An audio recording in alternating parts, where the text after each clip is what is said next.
The dynamics of the life of a woman has changed from the way it used to be in the days of old. Women occupy important roles in their career, even with their family. How do they strike a balance between the two worlds?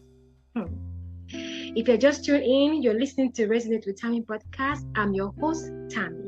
I have here with me my guest speaker, a very good friend and a sister from another mother, Dr. Edem Onofeghara, originally a lawyer and now an educator working with young people in south of England, to rub minds on today's topic, managing one's career and family.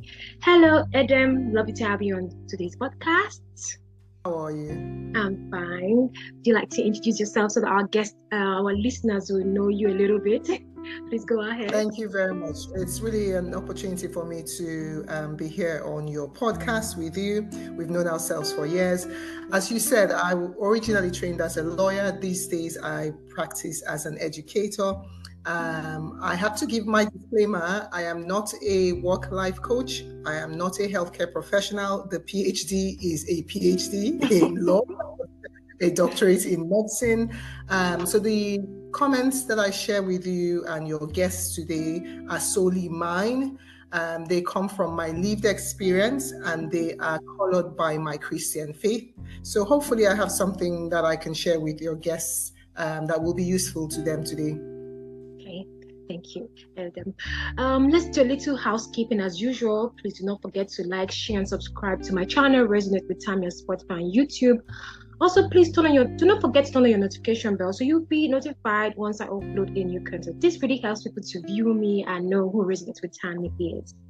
So, balancing and thriving career with the demands of family can feel like a tightrope walk, filled with both rewarding highs and challenging lows. Whether you're navigating the complexity of returning to work after maternity leave, or striving for the next big promotion, or sleeping trying to find a bit more balance in your daily routine, this episode is for you. So my first question to you, Edem, I have known you for a long time, and how you manage, as in you put your heart and soul into what you do. Honestly, I am inspired. But how do you manage? How do you identify and pursue opportunities for career advancement without compromising family time? How do you do it? I think it's the fundamental issue is identifying one's purpose. I think several years ago, I took the opportunity to discover for myself what my God-given purpose is. Yes. I said to you at the start that my life is colored and shaped by my Christian faith. Okay. And Ephesians 1 verse 11 and 12 clearly says that it's in Christ that we find out who we are and what we're living for. Exactly. Now, the reason I say this is that before you go in search of perceived opportunities in your career, I think it's important to know what your purpose is. If you don't know what that is, you'll just follow and chase after things that cause you they seem like opportunities and they may be good, but they may not be for you. And they may not be in line with what God has for you. So I think identifying your God-given purpose so you can align yourself with that. Okay. Once you've done that, you'll be able to identify opportunities that align with that in your career, and then they don't compromise on family life. It's important I should say this. Purpose is not just any one thing you do. It's about who you are and what you are trying to become, who you're trying to become as a person.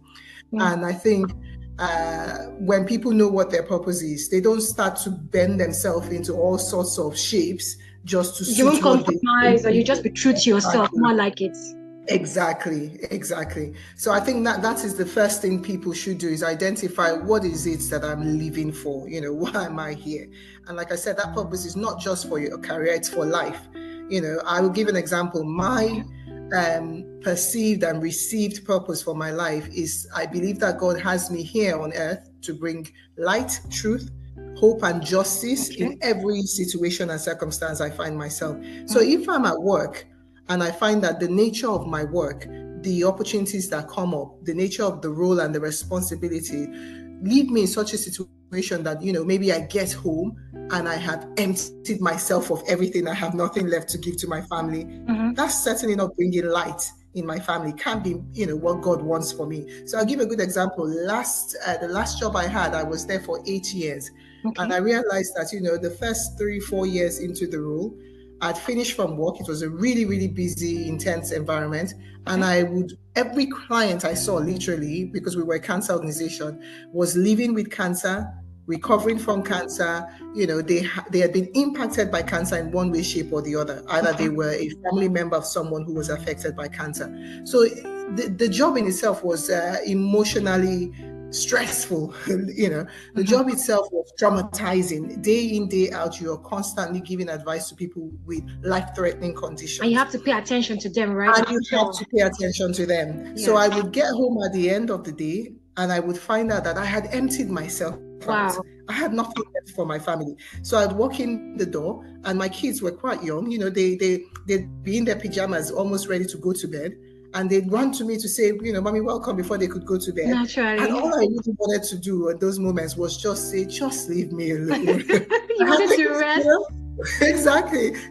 So, and I remember my husband actually saying to a friend of ours, oh, nobody talks to Edem when she gets back from work until she's had a shower. That's how intense it was.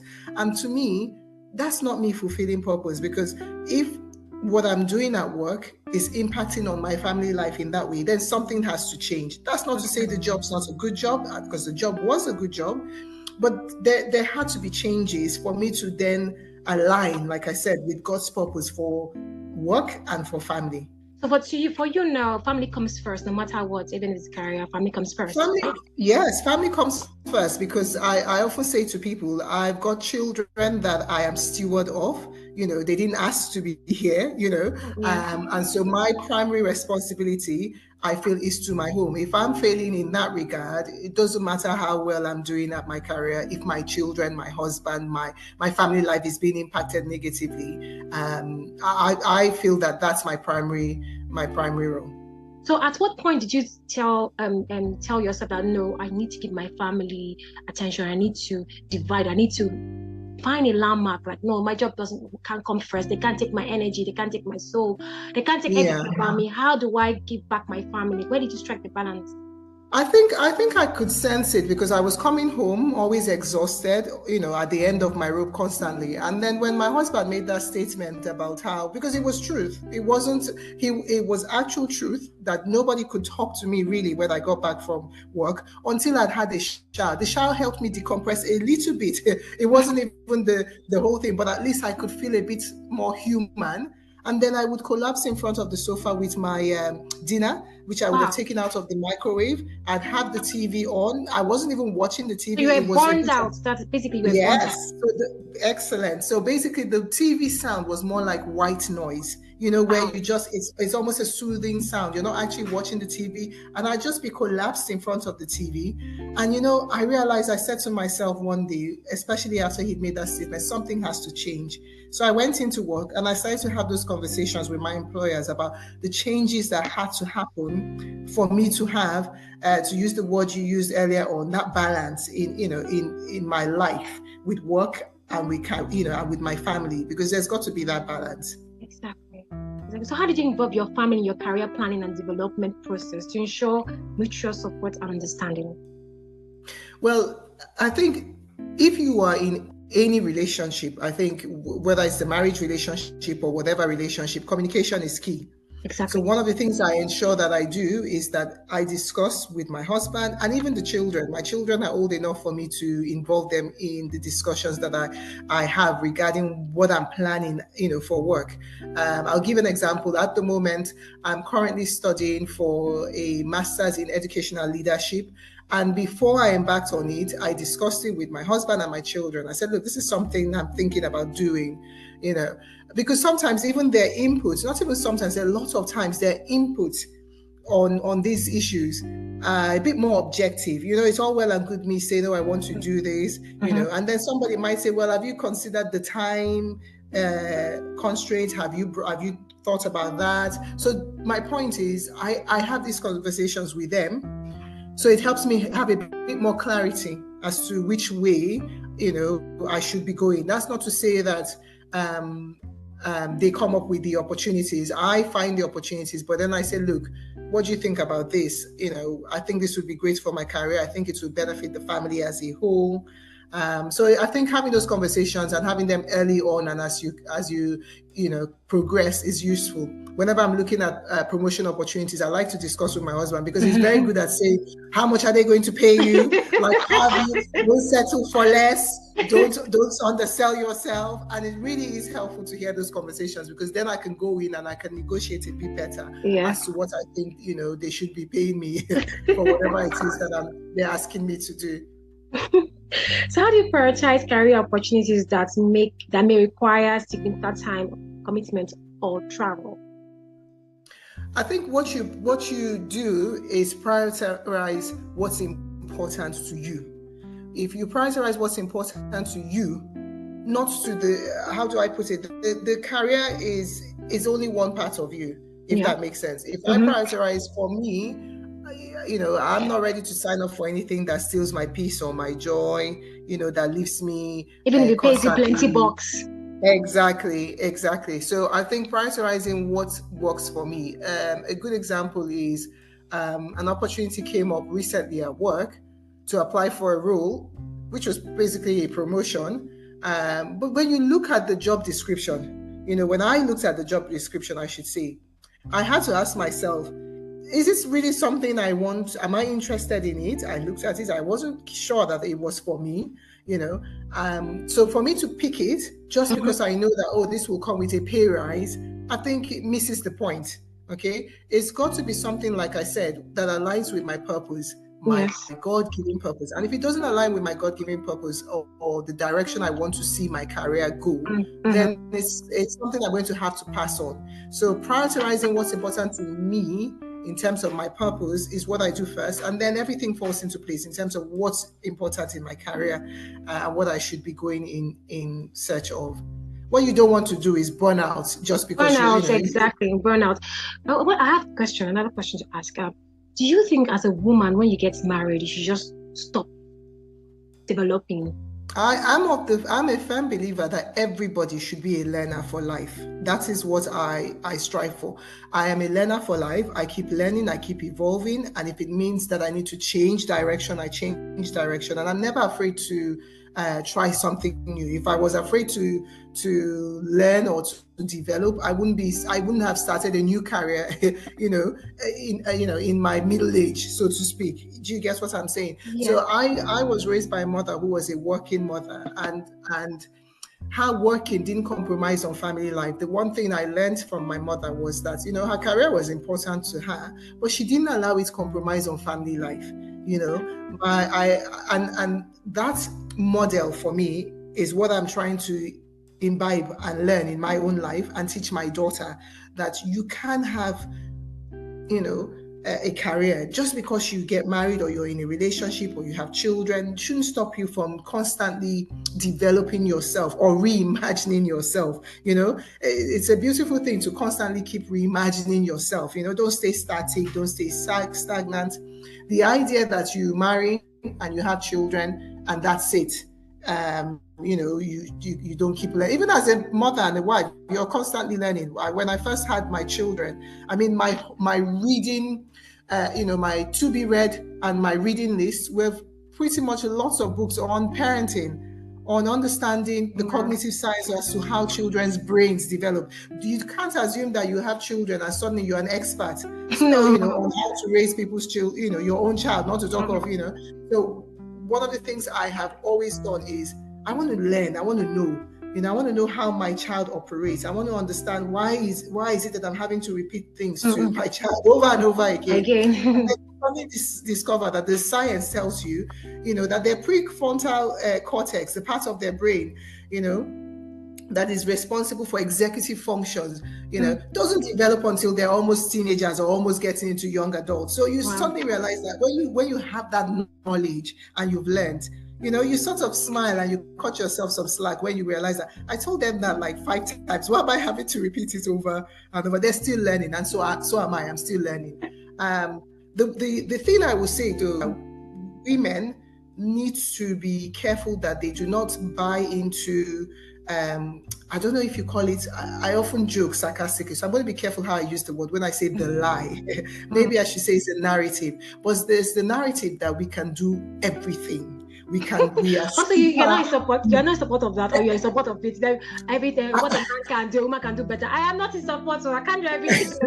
I think you can do anything you set your mind to do. I think you can Not do anything everything. you believe you can do and you want to do. What I think women should be careful about is the fact that this expectation that has come from somewhere where we are expected to be full-time mothers, full-time career women, full-time wife, full-time, something gives. Okay. Exactly. And I have learned that, using the word you used earlier on about prioritizing things, about, the word itself, balance. You talked about balance. It means giving, the correct proportion to different elements in your life, right? Giving the correct proportion to different elements in your life. What you want to have is a situation where, things are in the correct proportion so you can stand upright and steady. Right? Yes. What you don't want to do is to buy into any narrative or any lie that you can be. Something gives. If I say I want to follow my career, what would I say? Rise to certain. I don't know how to explain this without putting people off. I think they should go for whatever they believe is their purpose, but I think they need to be mindful of the fact that it shouldn't mean that things in other areas of your life are in the incorrect proportion. You need to be giving the correct attention, the correct efforts, the correct energy, for example, to your marriage, for example, to your relationship if you've got a partner, for example, to your children. Just as you're giving the correct attention and energy and effort to your career. And let's not forget it, as women, I'm not just a woman who has a career and a family. I'm somebody's daughter. Exactly. Some people forget themselves in the process. Do you know? They forget themselves. I'm someone's friend. And all of those relationships will need to be given the correct attention, the correct energy and effort. So I think it's important that people do that. I think what I'm trying to say is that everything should be done with balance, I think is what I'm saying. I don't want to put anybody off, and I don't want anybody thinking that I am saying they shouldn't go for what they desire. I think they should. They just should be mindful that things are done. About it. Yeah. So how do you ensure that your career development activities, such as attending conferences or training sessions, do not negatively impact on your family life? Well, you've got to ask yourself, what's the, again, does it align with my purpose? If that's a tick, okay, that's one step. But then you have to look at things like, what is the time element involved? Okay, what's the significant, how much time is it taking me away from my other responsibilities? Let me put it that way. So, a course might come up and I'm interested in it, or there's a conference that I'd like to go to, and that's fine. I can look at that, I can explore it. But if, for example, it's on the same day as something that I think is also important to my children, maybe they want me to be there, okay? Then I've got to ask myself, is this something that I should be going for? My children want me to be here. I can't be at everything that the children would like me to be, don't get me wrong, but there's certain things that I think are important. And whether we like it or not, when they look back, they'll remember that, oh, mommy was there. Exactly. There's nothing like turning up for certain things, whether it's a kids show that they are, performing in, or it's parents consultation, or it's sports day, and they turn around and they're looking for you in the crowd and they spot you. The expression on their face the joy is just so rewarding. It makes it worthwhile. But there are times where there's certain things I cannot go for. And I'll give a good example. When my kids were younger, I worked in London, and the train journey itself was 2 hours door to door. So in a day, I traveled 4 hours, 2 hours going, 2 hours back. An 8-hour job. So my day was a 12-hour day. And they would have their primary school assembly in the morning during the school, something like 8:30 or 9 o'clock or something of that sort. Well, of course, I'm at that point in time, I'm also meant to be at work. And I remember my daughter, young as she was at the time, she said to me, oh, but mommy, the other mummies, they used to have on the Friday, I think it was the Friday one, where parents could come in and they'd have seats for parents. And she said, oh, mommy, you're not there, and other people's mummies are there, and all that. I had to remind my daughter, I had to tell my daughter, I said, listen, Okay, when I'm able to be there were some mornings I could be there and I would be there, but I can't be there every morning. I said, what you need to be aware of is that some of those mommies you see there actually are not working outside of the home. They're working, yes, because maybe they're full-time stay-at-home moms, which is a great thing. Yes, it's not easy. That is a big job in itself, Exactly. right? But there are some of us that are doing that and also working outside the home as well. So I had to make her understand that I would love to be there for every single one, but I can't. And so I can be there for some of those mornings, but there's some mornings when I have to be in the office and I can't be there for. And having, like we said, that conversation with my daughter, it made her understand that, yes, so, those mommies are there because actually they're stay-at-home moms, and so they can go for that event, they can, and they don't have to, they don't have to report to the office but it's just making sure that balance is there. So my daughter doesn't feel like, or my children don't feel like, she's not at our sports day. I used to turn up for sports day, it was customary for me to be there for sports day so I could do the mom's race, because it made them happy for me to do the mom's race and win, I parents consultation, I make a big effort to be there for parents consultation. If I'm not there, my husband will be there, but one of us will certainly be there. But there's certain things that I can't be there for, and it's just making them understand. So you as a parent too, don't feel guilty. Okay? Yeah, guilty. They have to understand that you're also doing the best you can. Okay. In all, how do you take time to reboot? With all the activity, family, work, how do you take time to reboot? It's a good question, because I think stress is not unavoidable in this current world that we live in. It's such a high-paced world that we live in at the moment. Work is very high pressure, and some of those things are unavoidable. But what you do is that you try to manage.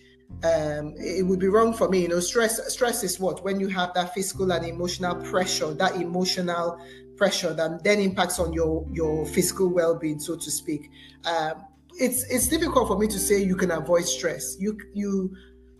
It's difficult. Some people, I was thinking about it the other day, some people even live in countries where, and that's pretty much most countries, where just even going out during the day, the traffic you meet is stressful enough even before you get into work. Lagos. Then you get into work, and there's 101 deadlines that you have to meet, 101 tasks that you have to complete. Exactly. Your workload is such, of such an extent that you feel like you're struggling. So that is unavoidable. But what you should be doing is to manage the stress. And I think for me, what I try to do is manage it. And a couple of things I often say to people to do is, be intentional about things, be intentional about work, be intentional about rest, right? My job, once I leave that office, I've had to train myself. It's easier said than done, because now that I'm in education, sometimes the work wants to spill over. You're marking, you've got curriculums to develop, etc. So you might find yourself working outside of office hours, so to speak. But I think being intentional about this time is for work and this time is for rest, and not confusing the two. We live in a culture that is hurry culture. And what we need to do is actively resist it. In other words, let's be countercultural. God did not call us to hurry. He didn't call us to hurry. He's a God of rest. Exactly. When he actually created rest as part of creation. People don't realize that, when he says he rested, he wasn't resting because he was even tired. He was resting to model to us that rest is part of the creation work. Okay. And so when we work, yes, but then we rest. Okay. And actually the rest comes first. Because if you look at the way the week starts, we start with the day of rest, and then we work, and then we work. So being intentional about, when I'm working, this is work, and this is time for rest. Actually actively making that time out, getting better at time management, including margin to your day. There's a project coming up that is going to take a lot of time. Why don't you start planning and working on it a little bit earlier, so it's done on time, so it doesn't eat into family time, So like I said, I think for me, fundamentally, it was shifting my mindset from hurry culture, from hustle culture, to a culture of rest, because out of rest, then I can work and be productive. And then, like I said, making sure that, you're intentional about this time's for work, that time's for rest. Exercise I found to be so invaluable. Very therapeutic, honestly. Sleep is the other thing. Sometimes I look at it and I realize that as I'm getting older, I can't keep cutting corners when it comes to sleep. I actually need the sleep, and it's something I'd encourage anybody to do. So I would say, yes, I think the same way we plan for work, we've got to plan for rest. Actually set out to plan your activities with your spouse, set out to plan your activities with your family, make time to do that, add it to the calendar, be very if reading's your thing, read, if exercise is your thing. But all of these things are great ways to de-stress, because I think the stress is inevitable, but we need to make sure we're managing it so we don't burn out. Thank you, Edem, for coming to today's podcast. I really appreciate you. Is there anything you'd like to say to our listeners? Because you've really done well today by sharing your thoughts on this. Right. I think the one thing that I think I'd like to leave your listeners with is, work's great, career is great because God created us to work, and that's very important. And as I've said, rest is also important. So, what I would encourage them to do is just remember that hurry culture, it sabotages our ability to our capacity to love our families. Hurry culture will sabotage our capacity to be compassionate to our partners and our children. So as we, chase after career opportunities, let's remember to make sure it aligns with our purpose, so we are not negatively impacting on our capacity to love our families and love our friends, and love these loved ones that we say are our loved ones. I think that would be my final message to your guests. Thank you so much. And to my listeners, this is Tammy signing out. I hope you enjoyed today's episode. You can follow me on Spotify and YouTube at Resonate with Tammy. Until then, goodbye and take care. Bye-bye.